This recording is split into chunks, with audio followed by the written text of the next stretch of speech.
Et donc, je vais rester avec vous, j'ai le plaisir de rester avec vous pour la prochaine session. Donc, je ne me suis pas encore présenté, je suis Abdelkrim Hadjidj, directeur technique chez Grafana Labs pour l'Europe du Sud. Je suis chez Grafana depuis 4 ans, donc j'ai vu un peu l'évolution de la plateforme et de nos solutions, où il y a quelques années, on était principalement une solution de dashboarding, puis ensuite de monitoring avec la gestion des métriques Prometheus et des logs Loki. Et aujourd'hui, on a une plateforme d'observabilité complète avec plusieurs solutions sur étagère. En ayant toutes ces solutions, on commençait à avoir d'autres challenges ou d'autres difficultés sur lesquelles on a travaillé avec l'acquisition de Acert, et notamment comment avoir une vue unifiée et homogène sur l'ensemble de la stack et comment vous aider à résoudre les problèmes plus rapidement, donc pour trouver la root cause analysis. Si vous pouvez juste lancer le timer, comme ça je peux suivre, s'il vous plaît. Merci. Donc je vous remets le QR code si vous avez des questions et puis on prendra dans la salle si on a un peu de temps et on sera toujours à l'extérieur pour pouvoir répondre à vos questions. Donc, avant de parler de troubleshooting, de Acert, et vous avez déjà pu voir une petite démo de Cyril ce matin, on reviendra un peu plus en détail, on prendra le temps d'expliquer les différents concepts. Donc, je vous propose de revenir en arrière et voir comment un SRE ou un développeur utilise Grafana Cloud ou autre outil aujourd'hui pour diagnostiquer lorsqu'ils sont en astreinte et un problème. Donc, je suis un SRE, je suis assez junior, je viens de démarrer un nouveau job, donc j'ai rejoint une boîte qui a un site internet pour vendre des télescopes, pour revenir sur la démo OpenTelemetry. Et donc, on est un business international, donc on a un service d'astreinte 24/7. Et cette semaine, je suis d'astreinte, 2 heures du matin, je reçois cette alerte. Donc voilà, on a un système à salaud, on est plutôt bien organisé. Donc on se rend compte qu'il y a des clients qui sont sur le site, mais le site a peine à rechercher des produits sur le catalogue qu'on a. Donc il y a une latence qui augmente. On a des SLO, on a un error budget qu'on est en train de consommer très rapidement. Et heureusement pour moi, donc, il y a un lien vers un dashboard qui va m'aider pour comprendre ce qui se passe. Je rappelle, je suis nouveau, mais lors de l'onboarding, on m'a expliqué qu'il faut d'abord commencer par la Digital User Experience pour comprendre l'impact des pannes sur mes clients.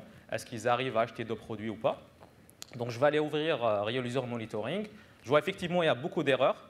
Il y a de la latence qui augmente, on peut le voir en bas. Et puis, ça touche plusieurs pages, ça touche l'ensemble du site, mais notamment le catalogue produit. Donc, c'est en cohérence avec l'alerte que j'ai eue. Mais aussi checkout, donc ça veut dire qu'il y a des clients qui essayent d'acheter des choses et qui n'y arrivent pas à cause de ce problème. Donc il y a de l'argent en jeu, il faut que je trouve une solution rapidement, sinon le CTO, c'est lui qui va m'appeler à 3 heures du matin et j'ai intérêt à trouver la solution.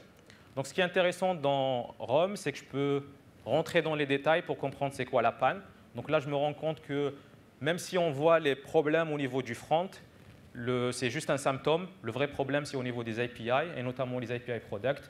Voilà, donc il faut que je comprenne ce qui se passe. Je vois il y a des erreurs 500, je regarde plusieurs erreurs, c'est plus ou moins la même chose, donc c'est cohérent. Maintenant, il faut que je prenne un peu de recul pour essayer de trouver quelle est la cause du problème. Donc, je rappelle, je suis assez nouveau, donc je ne connais pas vraiment l'architecture. Je sais qu'on fait du microservice, on a une trentaine de services, 3 bases de données, des caches, des CDN. Je comprends toujours pourquoi on a toute cette complexité alors que c'est un simple site web. Mais bon, c'est comme ça qu'on fait du dev aujourd'hui. Donc, on a un product catalogue qui appelle un service de recommandation. Donc, on a des feature flags qu'on peut activer ou pas. Et effectivement, le front-end fait appel au product catalogue. Donc, ça explique, ça reste toujours cohérent. Mais je ne sais toujours pas par où commencer. Donc j'espère qu'on a des bons dashboards. On a quelques centaines de dashboards sur notre instance Grafana, donc je vais trouver quelque chose qui va m'aider. On a mieux même, on a Application Observability, donc c'est la même manière avec laquelle on va voir toutes les données OpenTelemetry, Rate, Error et Duration. Donc je peux me débrouiller, donc je regarde pour le Product Catalog. Ça a l'air cohérent, donc il y a des erreurs. Je regarde un peu les services qui viennent en dessous. Notamment le service de recommandation, il n'y a rien de particulier, donc ça a l'air de bien fonctionner. Et enfin, je regarde aussi le dernier dashboard qui est le checkout, le feature flag, qui semble aussi être lié à cette panne. Toujours rien d'intéressant. Alors, avant de rejoindre la boîte, j'ai fait un an de SRE dans une autre boîte en tant qu'alternant. Donc, je connais un peu les pannes et je sais que dans la plupart des cas, ça commence par la base de données. Donc, je vais me dire, je vais aller voir notre base de données. J'ai vu sur le schéma qu'on a un Postgre, d'accord. Par contre, je vois rien d'intéressant. Donc, tout a l'air normal. Et surtout, on a 3 instances. Je ne sais même pas c'est quelle instance que je dois regarder. En plus, il est 3h15, je suis encore pas bien réveillé. Donc voilà, c'est un peu la situation dans laquelle pas mal d'entre vous peuvent se retrouver lorsqu'on est en astreinte. Parce qu'on a toutes les données qu'il faut, on a collecté les métriques, on a collecté les logs, les traces, c'est très bien, on a une plateforme scalable, on a plusieurs dashboards qui nous permettent d'avoir une vision claire sur les différents composants, les applications, ainsi de suite. Mais en fait, lorsqu'il y a un problème, c'est très difficile de savoir par où commencer et comment partir des symptômes vers les causes. Un autre problème aussi, c'est que souvent, un problème, il ne vient pas seul. Donc, on a tout cet effet boule de neige. Hein, ça neige, donc c'est assez cohérent. Donc, on a un problème dans l'infra qui se retrouve sur le service et puis on peut le voir au niveau du front-end. Et donc, on se retrouve avec plein d'alertes, plein de problèmes et c'est difficile de comprendre par où commencer. Et donc, pour cette raison en particulier, qu'on a décidé, réfléchi, d'acquérir l'entreprise Acert. Donc, c'est un produit qu'on a intégré à Grafana Cloud. Donc, depuis un an, on a fait tout l'exercice de le mettre dans Grafana Cloud, de l'intégrer dans les différentes solutions pour que ce ne soit pas encore un autre outil qu'on va utiliser, mais que ça apporte une vue uniforme et homogène pour vous permettre de faire une analyse avec du contexte, automatisé aussi. Donc, il y a pas mal de checks, d'algorithmes qui permettent de faire des analyses pour nous et qui nous ressort un peu des signaux intéressants depuis la masse de données qu'on a collectée pour, on espère, accélérer la résolution à travers la détection de la root cause du problème. Maintenant, je vais vous expliquer un peu comment ça fonctionne et puis je passerai vers une démo sur un cas concret.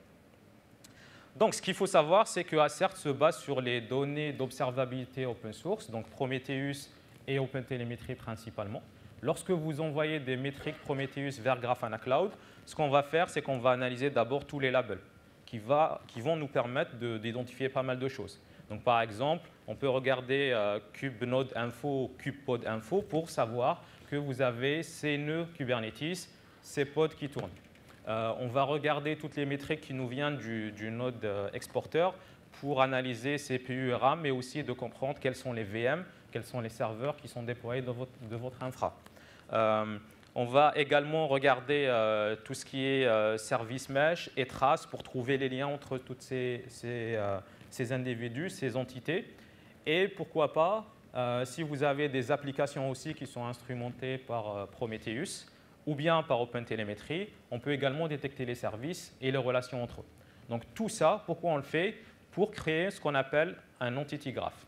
Donc c'est un graphe dynamique, temps réel et versionné de l'ensemble des objets qui interagissent dans votre infrastructure et application.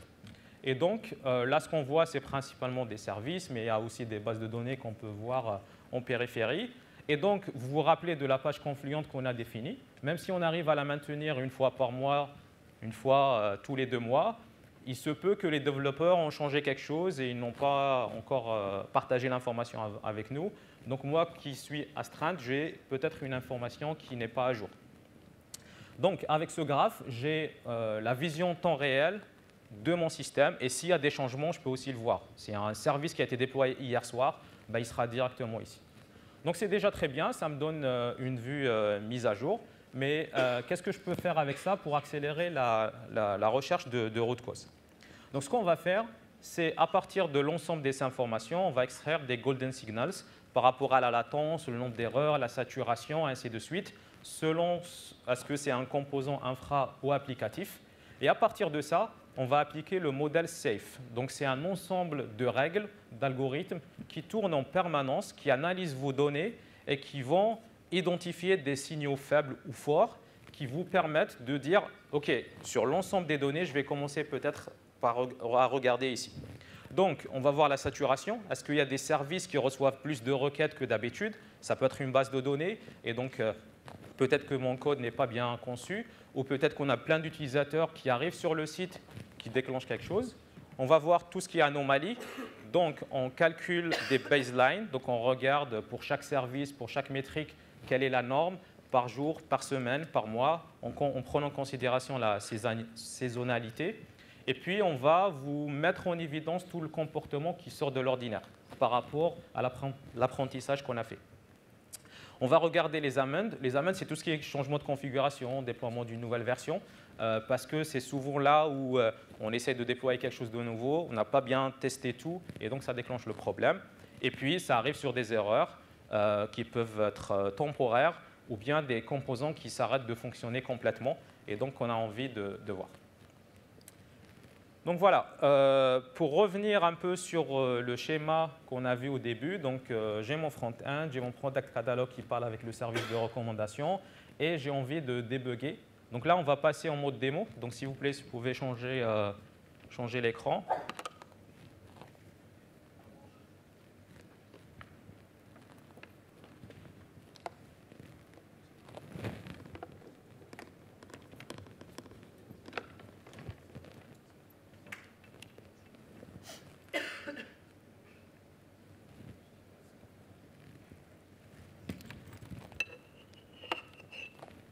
J'étais juste en veille, c'était sur le bon adaptateur.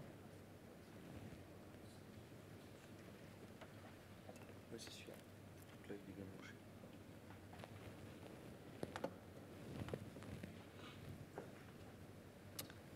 Parfait. Donc là, on a la vue d'Assert qui fait partie de Grafana Cloud. Donc par défaut, on peut voir l'ensemble des services et de leurs connexions qui représentent en fait tout mon parc infrastructure et applicatif. Donc là, on montre principalement des services, mais on peut montrer n'importe quoi. Donc par exemple, on peut voir les différents nœuds. Est-ce que je suis connecté? Ouais.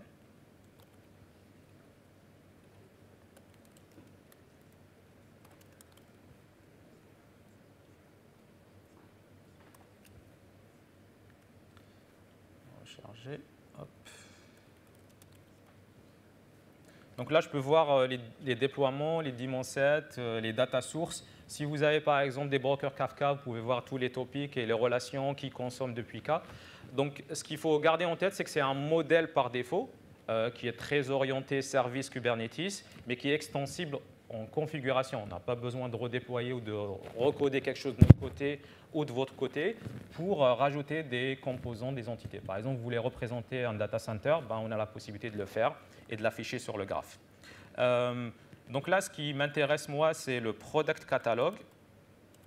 C'est ce qui a causé le problème. Donc, on va se brancher sur ce service et tous les services qui sont connectés. Donc, ça me permet de me focaliser sur l'objet d'intérêt en cachant l'ensemble du reste. Et donc là, ce graphe, il est versionné par le temps. Donc là, je regarde sur la dernière heure, mais je peux venir sur la 24 heures. Parce que oui, depuis, on a réglé le problème. Hein, autrement, je ne serais pas là en train de présenter. Et donc, si je reviens sur 24 heures, on peut voir apparaître des codes couleurs qui vont montrer tous les problèmes qu'on a identifiés. Donc, ça peut être des anomalies, ça peut être des changements de configuration. Par exemple, ici, on voit que le feature flag a changé d'état, et ainsi de suite. Donc là, si les services me permettent d'avoir une vision complète, c'est suffisant. Sinon, je peux aussi aller chercher des détails plus pour comprendre de quel service il s'agit, de quelle base de données, quelle version, ainsi de suite. Et donc, supposons que je veux voir sur quel pod le product log service est déployé ou le checkout. En fait, on a la possibilité de le faire en cliquant et en rajoutant le pod qui est lié à ça. J'ai envie de voir sur quel nœud il est déployé pour voir s'il y a un problème d'infra. Je peux également étendre mon cluster. Et donc, on peut comme ça rentrer et rajouter toutes les composantes qui me permettent de comprendre ce qui se passe. Je peux le faire là, élément par élément, mais je peux également venir et enrichir tout le graphe en disant, pour ma vue métier, ce que j'ai envie d'avoir comme information pour démarrer la résolution, c'est que chaque service, je veux voir le pod qui est associé. Et pour chaque pod, je veux voir le nœud qui est associé. Donc là, on commence à avoir beaucoup d'informations. Peut-être ce n'est pas ce qu'il faut faire. Mais sinon, on peut également venir et dire, mais je veux me focaliser sûrement sur les services qui sont liés à un problème. Et donc là, je reviens sur une vue un peu plus centrée résolution avec l'ensemble des composantes qui me permettent de savoir qu'est-ce qui se passe, comment ça se cascade et comment les différents systèmes fonctionnent. Donc ça, c'est plutôt une analyse un peu manuelle qui me permet de comprendre ce qui se passe. Maintenant, ce que je veux savoir, c'est j'ai ce product catalog, il a l'air d'être la source du problème. Donc ce que je vais faire, je vais passer en mode troubleshooting avec le workbench. Donc là, ce que je fais, je vais avoir une vue temporelle sur l'ensemble des problèmes qu'on a identifiés.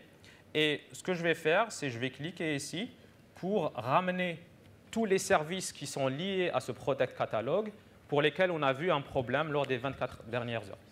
Et donc là, j'ai l'ensemble de ce que Assert a identifié automatiquement, encore une fois, grâce au modèle Safe qui est en train d'être lancé.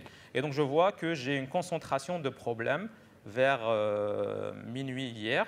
Donc ce que je vais faire, je vais sélectionner ici pour me focaliser sur cette zone temporelle. Donc là, par défaut, les données sont triées par score. Donc ici, le product catalog, c'est le service où on voit le plus de problèmes. Donc si je regarde ici, il y a des erreurs, il y a des failures, il y a des anomalies qui ont été détectées. Mais ce qu'on peut voir aussi, c'est peut-être organiser les événements par temps pour voir quelle est la première erreur qu'on a commencé à voir et comment elle s'est répercutée sur les autres services. Et donc, pour avoir une vue un peu plus détaillée, je vais revenir sur Summary et je vais commencer à avoir des informations intéressantes. Donc, d'abord, je vois qu'on a activé un feature flag. D'accord. Par la suite, on a commencé à avoir des problèmes sur notre base Postgre avec beaucoup de connexions et de la latence. Ensuite, le product catalog service a commencé à avoir des problèmes avec des pods qui crashent en continu, avec de la latence sur des API comme listProduct et getProduct. Et enfin, ces erreurs commencent à émerger vers le front et donc impacter mes clients. Et c'est ce que j'aimerais continuer à analyser pour voir ce qui se passe. Donc, si je regarde le feature flag, ce qui est intéressant, c'est qu'on a un feature flag qui s'appelle read from Postgre qui passe de 0 à 1. Donc, il s'agit de quelque chose qu'on a activé dans la plateforme et juste après, on a commencé à avoir ces problèmes. Là, je vois que la première entité qui a commencé à subir, c'est la base de données. Donc, je regarde ici.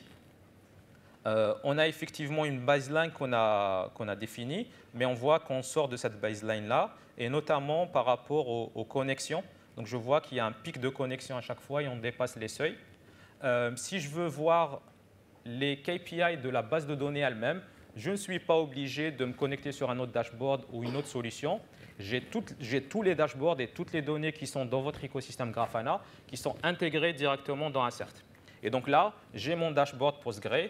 Je vois effectivement qu'il y a des pics de connexion, mais rien de surprenant. J'ai le nombre de connexions actives pareil, je ne vois pas de problème. Et comme la base de données elle est déployée sur Kubernetes, je peux aller aussi sur la vue Kubernetes pour voir est-ce qu'il y a un problème d'infra. Donc là, j'ai le workload CPU, mémoire, je vois que ça oscille, c'est normal, on a beaucoup plus de charge, mais je n'ai pas défini de seuil, donc je n'ai pas de out of memory qui explique le redémarrage de certains services. Donc voilà, je ne trouve rien d'intéressant. Je vais descendre un peu d'un niveau pour voir le service pod qui redémarre. Et donc effectivement, on a quelques problèmes. Encore une fois, on peut ramener les autres données, les autres dashboards qu'on a par rapport à ce service-là, et notamment Application Observability. Donc on peut voir la vue un peu APM. Donc c'est cohérent, je vois pas mal d'erreurs qui sont déclenchées et une latence qui augmente sur les 10 dernières minutes. Et donc j'ai également toutes les traces, les logs qui sont récupérés. Et donc si je regarde les logs, effectivement, il y a quelque chose d'intéressant. Donc on voit qu'il y a SQL.go qui a été utilisé et donc on a une segmentation violation, donc peut-être un null pointer. Et à partir de ça, on va avoir un problème qui se déclenche au niveau du service, ce qui explique en fait tous les redémarrages. Est-ce qu'on a eu un problème avec la mémoire? Pas vraiment. Je vois que mon service utilise très peu, donc c'est bien efficace. Côté consommation de mémoire, je n'ai pas atteint la limite que j'ai définie pour ce service. Donc c'est vraiment un problème de code dans l'utilisation de Postgre qu'on vient d'activer à travers le feature flag. Donc je vais attendre le retour du développeur. Ce qu'on fait, c'est qu'on va rollback notre feature flag ici. Donc on revient, on le désactive, et puis ça nous permet de revenir dans un état nominal sans problème. Voilà à peu près un exemple concret sur comment vous pouvez utiliser Assert, qui vous permet de ramener l'ensemble des données, les dashboards, dans un seul environnement, et puis vous faire des analyses automatiques sur quelles sont peut-être les causes de ce problème, et puis les analyser soit sur le temps, soit sur la gravité, en espérant qu'on va trouver la root cause. En tout cas, on vous facilite l'accès à la root cause. Donc si on peut revenir sur les slides.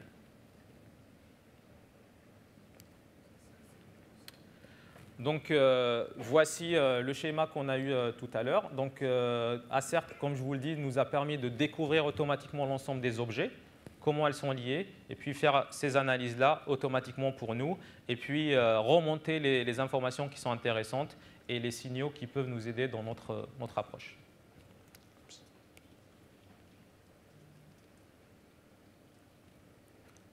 Voilà.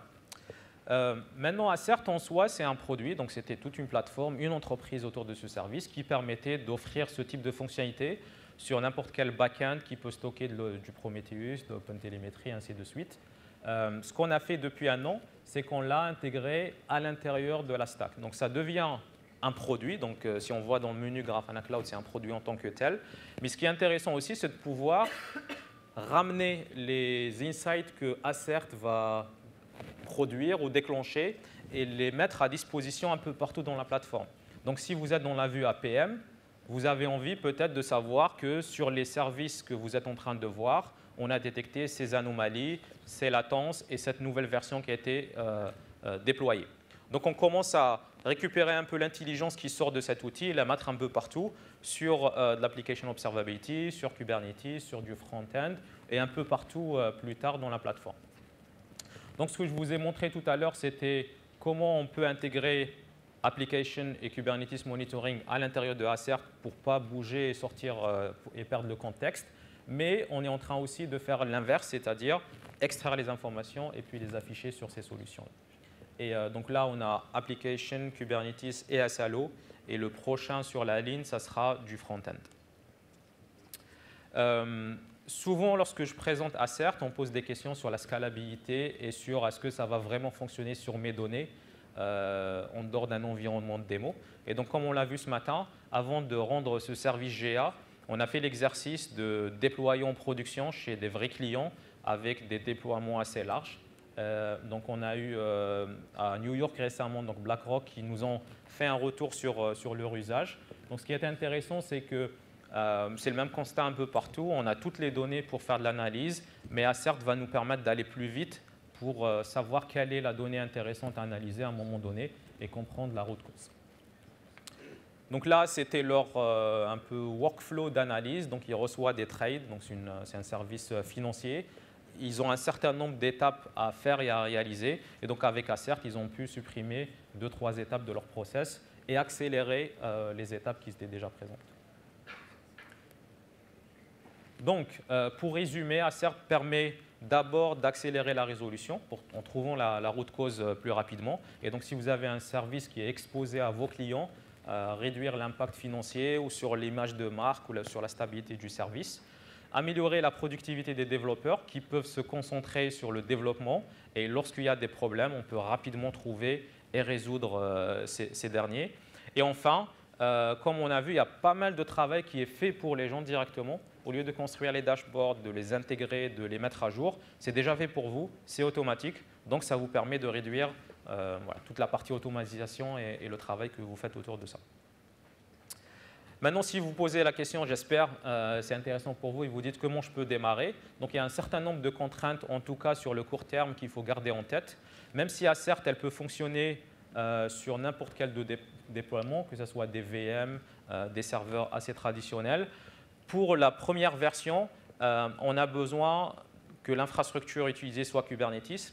Pourquoi? Parce que c'est le plus simple. On connaît le modèle, on a pas mal d'informations cohérentes qui nous remontent par rapport au label, par rapport aux API de Kubernetes. Donc, on arrive à construire out of the box tout le modèle. Et on est en train de travailler sur le support aussi de tout ce qui est AWS, Amazon, Azure. D'un point de vue application, on s'attend à ce que les données arrivent en OpenTelemetry. Donc, Application Observability sera nécessaire pour la partie APM. Et puis, on intégrera d'autres frameworks d'instrumentation plus tard. Et dernier point, c'est disponible pour les clients en Advanced. Donc, si vous avez un compte Grafana Cloud Pro en self-serve, où vous mettez votre carte bleue et vous commencez à utiliser, ce n'est pas encore disponible, ça le sera en début d'année prochaine. Si vous avez des questions par rapport à ça, n'hésitez pas à venir nous voir un peu plus tard.